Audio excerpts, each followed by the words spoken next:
Vijayawada కొండపావులూరులో NDRF 20వ వ్యవస్థాపక దినోత్సవంలో ఆసక్తికర సంఘటన జరిగింది.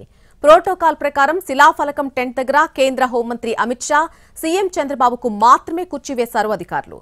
అది గమనించిన అమిత్ షా మరొక కుర్చీ తీసుకురావాలని ఆదేశించారు. డిప్యూటీ సీఎం పవన్ కళ్యాణ్ కు పక్కన కుర్చీలో కూర్చోమని చెప్పారు.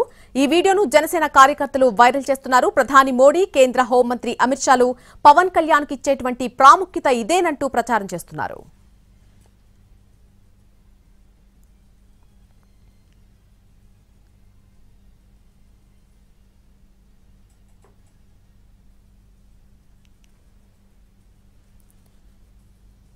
విజయవాడ కొండపావులూరులో ఎన్డీఆర్ఎఫ్ 20వ వ్యవస్థాపక దినోత్సవంలో ఒక ఆసక్తికర సంఘటన జరిగింది.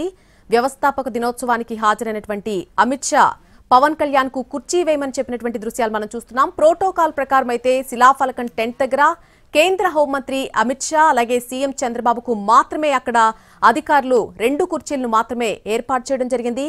అయితే అది గమనించినటువంటి హోంమంత్రి అమిత్ షా మరొక కుర్చీ తీసుకురావాలని ఆదేశించారు. డిప్యూటీ సీఎం పవన్ కళ్యాణ్ కు పక్కన కుర్చీ వేయించి కూర్చోమని చెప్పారు. ఈ వీడియోను జనసేన కార్యకర్తలు ప్రస్తుతం వైరల్ చేస్తున్నారు. ప్రధాని మోడీ, కేంద్ర హోంమంత్రి అమిత్ షాలు పవన్ కళ్యాణ్ కి ఇచ్చేటువంటి ప్రాముఖ్యత ఇదేనంటూ ప్రచారం చేస్తున్నారు.